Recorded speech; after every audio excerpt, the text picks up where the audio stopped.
Pharmaceutical formulation, सबसे पहले जब हम कोई भी फार्मूलेशन बनाते हैं इंडस्ट्री में, तो उसके लिए हमें क्या रिक्वायर है, क्या ज़रूरी है हमें फार्मूलेशन बनाने के लिए। डेफिनेशन है इसकी: pharmaceutical formulation in pharmaceutics is the process in which different chemical substances, जिसके अंदर हम डिफरेंट केमिकल सब्सटेंसेस जो हैं, इंक्लूडिंग एक्टिव इंग्रेडिएंट्स, जिसके अंदर उसमें एक्टिव इंग्रेडिएंट भी आ जाता है, जिसकी वजह से हमें थेरेप्यूटिक इफेक्ट मिलता है, are combined to produce a final medicinal product.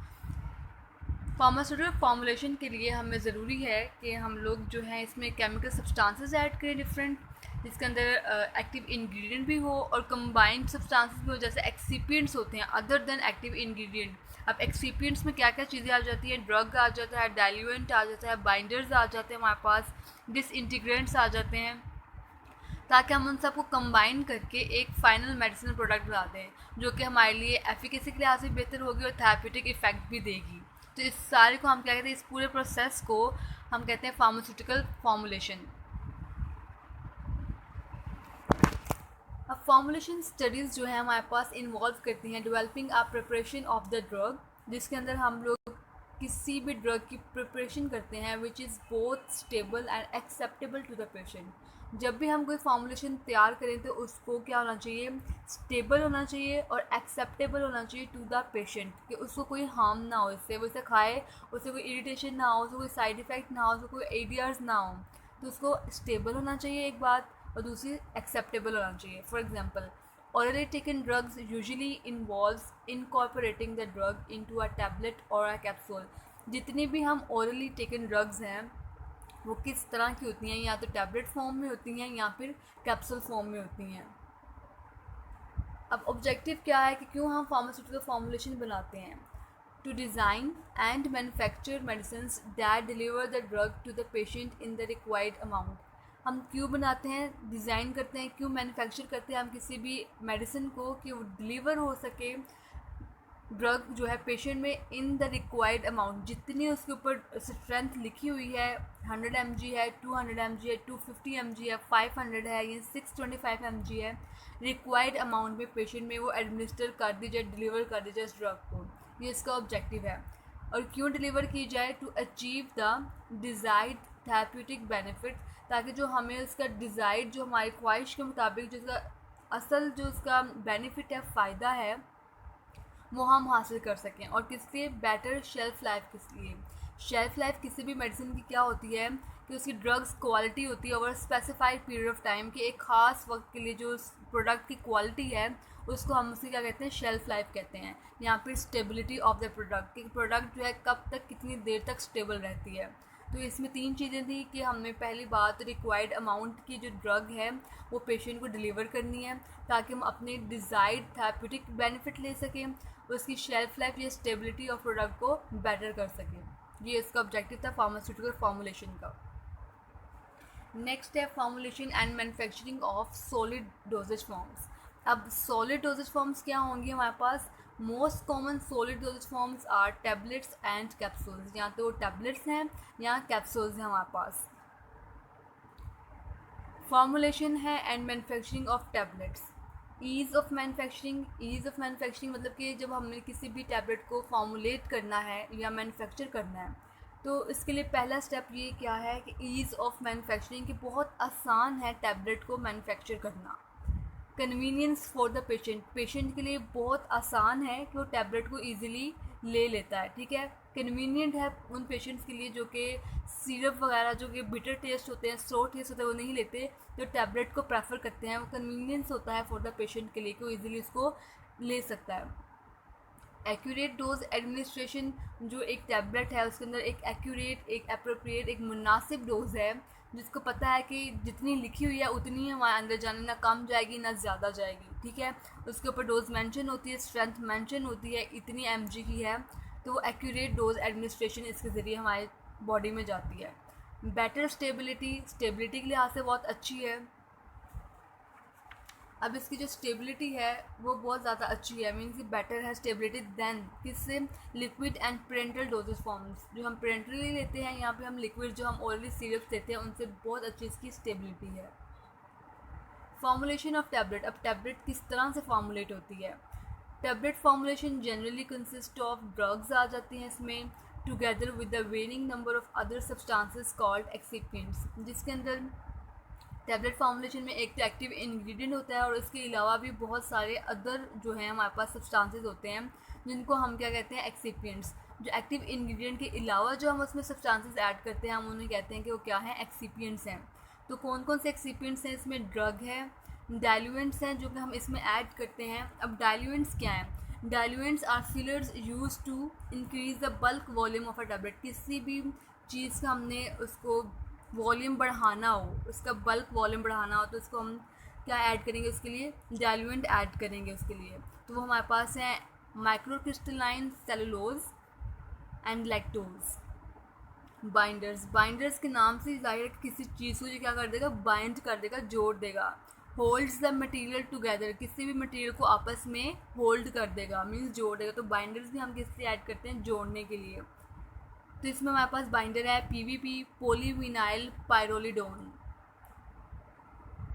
Next आ जाता है हमारे पास लुब्रिकेंट्स हैं।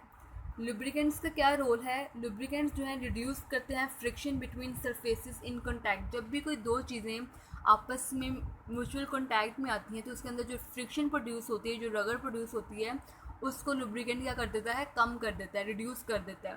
जो हम इस्तेमाल करते हैं लुब्रिकेंट्स वो है magnesium stearate and torque. Buffers use करते हैं हम। बफर्स क्या करते हैं, जो किसी भी जो है सोल्यूशन की जो पीएच होती है एसिडिक या बेसिक, उसको रेजिस्ट करता है, उसको चेंज नहीं होने देता। अगर वो एसिडिक है तो उसको एसिडिक मीडियम में रहने देगा, अगर बेसिक है तो बेसिक मीडियम में ही रहने देगा, इनकी उसकी एसिडिक से बेसिक पीएच में चेंज नहीं होगा। स्टेबलाइजर्स ऐड करते हैं किसी भी प्रोडक्ट की स्टेबिलिटी प्रोटेक्शन के लिए कि उसकी बढ़ाए वो। डिसइंटीग्रेंट्स हम यूज़ करते हैं। अब डिसइंटीग्रेंट क्या होता है? डिसइंटीग्रेंट जो है help a tablet to break up after oral administration. जब भी हम कोई मेडिसिन ओरली लेते हैं तो उसको टुकड़ों में, पीसेस में डिवाइड कर जाता है, जो उसको तोड़ देता है टैबलेट्स को हमें लेने के बाद। उस प्रोसेस को हम कहते हैं डिसइंटीग्रेंट या डिसइंटीग्रेशन। तो उसमें है एमसीसी है, एल्जीनेट्स हमारे पास हैं, कलरेंट्स ऐड करते हैं हम टैबलेट्स में। डेट्स का जो टैबलेट का कलर है वो येलो होता है, ग्रीन होता है, वाइटिश होता है। टाइटेनियम ऑक्साइड है and riboflavin. Flavours and sweeteners add करते हैं हम इसमें ताकि हम जब उसे खाएं वो मीठी लगे। उसमें हम ऐड करते हैं सुक्रोज है, मैनिटोल है एंड डेक्सट्रोज है। जो हमारे पास किसी भी टैबलेट को फॉर्मुलेट करने के लिए चीज़ें थी वो थे एक्टिव इंग्रेडिएंट्स और एक्सिपिएंट्स। एक्सिपिएंट्स में आ जाते हैं हमारे पास ड्रग्स हैं, डाइल्यूएंट्स हैं, बाइंडर्स हैं, हमारे पास लुब्रिकेंट्स हैं, बफर्स, स्टेबलाइजर्स हैं, डिसइंटीग्रेंट्स हैं, कलरेंट्स हैं एंड फ्लेवर्स एंड स्वीटनर्स हैं। नेक्स्ट हमारे पास आ जाता है, वो तो हमने पढ़ी कि फॉर्मुलेशन ऑफ टैबलेट किस तरह से हम करते हैं, क्या क्या चीज़ें इसमें ऐड करते हैं। तो यहाँ पर है हम अब मैन्युफैक्चर कैसे करना है किसी भी टैबलेट को, किस तरह से हम बनाते हैं। 3 मेथड्स हैं। एक है wet granulation method, dry granulation method and direct compression. अब वेट ग्रेनुलेशन से आपको पता चल रहा होगा कि वेट का मतलब है कि उसमें हम सॉल्वेंट ऐड करेंगे, मीन्स ग्रेन्यूल्स को वो वेट कर देगा। और ड्राई ग्रेनुलेशन में हम सॉल्वेंट नहीं ऐड करते, जस्ट हम उसको मॉइस्ट कर देते हैं। एंड डायरेक्ट कंप्रेशन में हमें ग्रेन्यूल्स ऑलरेडी बने हुए होते हैं, जस्ट उसको हमने मशीन में डालकर कंप्रेस कर देना होता है। तो डायरेक्ट कंप्रेशन के जरिए हमें टैबलेट मिल जाती है तैयार।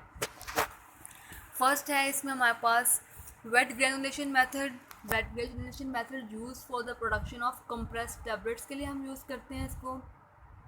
स्टेप्स क्या हैं अब इसमें वेट ग्रेनुलेशन में?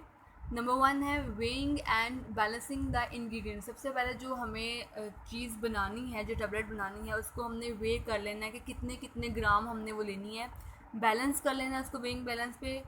प्रिपेयर द वेट ग्रेनुलेशन, और फिर हमने वेट ग्रेन्यूल्स बनाने हैं, ठीक है। हमने उस पाउडर के अंदर जो हमारे पास मिक्सचर है उसके अंदर क्या कर देना है, सॉल्वेंट ऐड कर देना ताकि वो वेट हो जाए, वेट ग्रेन्यूल्स बन जाए। Screening the damp mass into pellets और ग्रेन्यूल्स, और जो डैम्प मैस जो हमारे पास बन जाएगा जिसके अंदर हमें पानी, जैसे हम आटा गूंथते हैं तो जब हम पानी डालते हैं तो एक डैम्प मैस बन जाता है, उस तरह का वो डैम्प मैस होगा। तो उसको हमने किस में कन्वर्ट करना है, पैलेट्स में या फिर ग्रेन्यूल्स में। वो कैसे होगा, हम उसे ड्राई करेंगे, ड्राई स्क्रीनिंग कर लेंगे। डिफरेंट हमारे पास जो साइज़ की सीव्स होती हैं उसके अंदर हम उसको छानते हैं। तो जिस मैश नंबर की हम सीव लेंगे, नंबर 9, नंबर 8, नंबर 10, उस लिहाज से हमारे पास ग्रेन्यूल्स आ जाएंगे। देन हम उसको लुब्रिकेट करेंगे एंड ब्लेंडिंग करेंगे। अब लुब्रिकेशन क्या होती है? लुब्रिकेशन होती है किसी भी चीज़ को स्मूथ कर देना, ठीक है, कि वो किसी भी सरफेस पे स्मूथली रन करे, तो उसको हम लुब्रिकेट करेंगे, ब्लेंड करेंगे उसको। मेकिंग टैबलेट्स बाय कंप्रेसिंग इन मशीन। हमारे पास पंचिंग मशीन होती है, कंप्रेसिंग मशीन होती है टैबलेट फॉर्मेशन के लिए। तो जब ये सब कुछ प्रिपेयर हो जाएगा, सब कुछ तैयार हो जाएगा, उसमें लुब्रिकेंट्स भी ऐड कर देंगे, बाइंडर्स भी ऐड कर देंगे, उसकी स्क्रीनिंग भी कर देंगे हम लोग, उसके अंदर डाइल्यूएंट्स भी ऐड कर देंगे। उसके बाद हम उसको कंप्रेस मशीन में भेजेंगे, जहाँ से वो कंप्रेस होकर तैयार होकर बाहर आ जाएगी। ड्राई ग्रेनुलेशन मेथड, जैसे कि हमने पहले बात की कि ड्राई ग्रेनुलेशन मेथड में हम सॉल्वेंट यूज़ नहीं करते, इसमें जस्ट हम लोग क्या करते हैं कि उसको मॉइस्ट करते हैं। This method is use when wet granulation is not applicable. हम ये मेथड कब यूज़ करते हैं? जब हमारे पास वेट ग्रेनुलेशन को अप्लाई करने के लिए कोई तरीका ना हो, जब वेट ग्रेनुलेशन किसी भी प्रोडक्ट पे अप्लाई ना हो, तो हम उसके लिए ड्राई ग्रेनुलेशन का प्रोसेस यूज़ करते हैं। There is no use of solvent, क्योंकि सॉल्वेंट क्या होता है? लिक्विड पोर्शन होता है, तो ड्राई में हम लोग सॉल्वेंट यूज़ नहीं करते। मॉइस्चनिंग एजेंट यूज़ करते हैं या फिर बाइंडिंग एजेंट यूज़ करते हैं हम इसमें उसको जोड़ने के लिए। Large message subsequently crushed into and sized into granules. और जो लार्ज मैसेज होते हैं इसके, उसको हम फर्दर क्या कर लेते हैं? क्रश कर लेते हैं या फिर साइज़ कर लेते हैं। जिस डिज़ायर हमें साइज़ का ग्रेन्यूल चाहिए होता है, उसमें हम उसको साइज़ कर लेते हैं। स्टेप्स क्या हैं अब इसमें? सबसे पहले तो हम वे करेंगे और ब्लेंड करेंगे इंग्रेडिएंट्स जो हमें चाहिए होगा, ठीक है। Slurry formation by compression. अब स्लरी फॉर्मेशन क्या होती है? यहाँ पर स्लग लिखा हुआ है बाय मिस्टेक, यहाँ पर स्लरी का वर्ड आना है। स्लरी क्या होती है? एक सेमी लिक्विड मिक्सचर होता है कि वाटर और किसी भी जो है पाउडर को मिक्स कर दिया जाए तो एक जो फॉर्मेशन हमारे पास बनती है, जैसे हम सीमेंट को पानी में मिक्स करते हैं तो हमारे पास जो फॉर्मेशन आती है वो स्लरी होती है।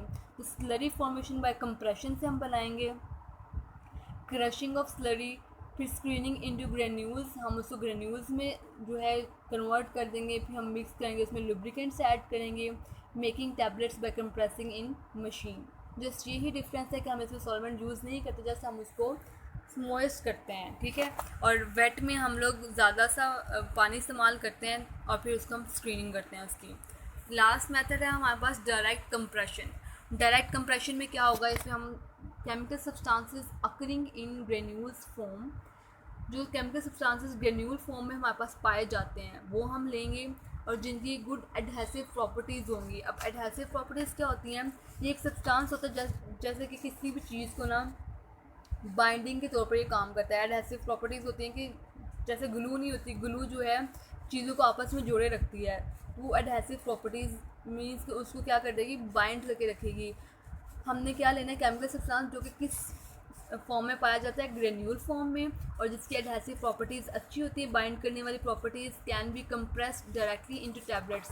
तो हमने पहले उसको ड्राइंग नहीं करना, स्क्रीनिंग नहीं करनी, ग्रेन्यूल्स में डायरेक्ट हमने क्या लेना है? वो ग्रेन्यूल लेना है जो कि पहले से ही केमिकल सब्सटेंस लेना है जो ग्रेन्यूल फॉर्म में पाया जाता है और उसकी एडहेसिव प्रॉपर्टीज़ भी बहुत अच्छी हैं। तो इसको हमने डायरेक्ट कंप्रेस कर लेना है किस फॉर्म में? टैबलेट फॉर्म में, विदाउट फॉर्मुलेशन ऑफ ग्रेन्यूल्स। कि हमने इसमें ग्रेन्यूल्स बनाने की हमें ज़रूरत नहीं पड़ी, ऑलरेडी हमारे पास वो केमिकल सब्सटेंस अवेलेबल था जो कि ग्रेन्यूल फॉर्म में था, वही हमने लिया और उसको हमने कंप्रेस कर दिया किस फॉर्म में? टैबलेट फॉर्म में। तो ये होती है डायरेक्ट कंप्रेशन। हमारे पास एग्जांपल है एस्पिरिन की, जो कि हम बनाते हैं डायरेक्ट कंप्रेशन मेथड से। नेक्स्ट आ जाता है हमारे पास फॉर्मुलेशन है and manufacturing of capsules.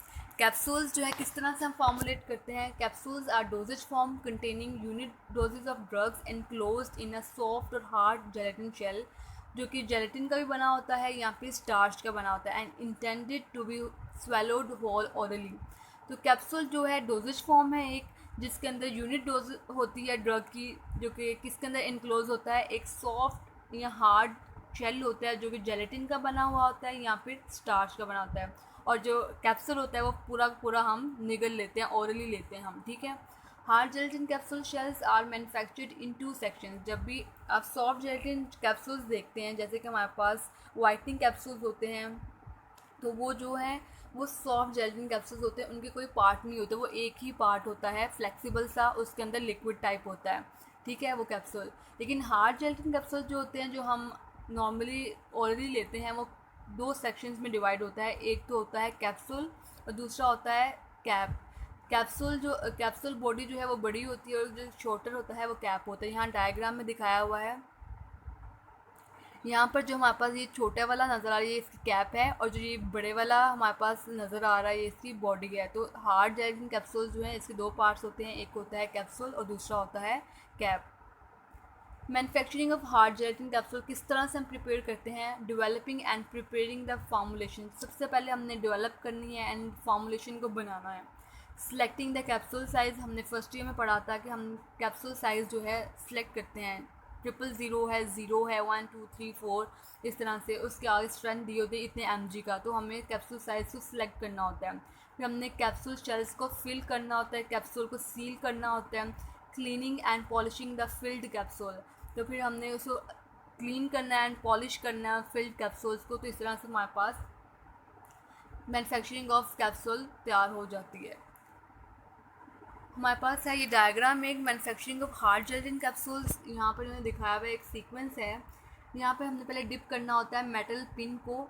Dipping वो जो हमने ऊपर जेलेटिन या स्टार्च की कोटिंग करनी हो वो वाले मटेरियल में, ठीक है, उसमें हम मेटल पिन को डिप करते हैं। देन उसको स्पिन करते हैं रोटेट करके, वो यहाँ पर आती है, ड्राइंग होती है उसकी। ड्राइंग के बाद जो है वो स्ट्रिपिंग, वो कट होता है। कटिंग के बाद फिर यहाँ पर ये दोनों जो इसके पार्ट्स हैं बॉडी और कैप्सूल वो जुड़ते हैं और यहाँ से हम लोग उनको ऑब्टेन कर लेते हैं। तो ये पूरा एक मैन्युफैक्चरिंग प्रोसेस है हार्ड जेलेटिन कैप्सूल्स का। जज़ाकल्लाह खैर, थैंक यू।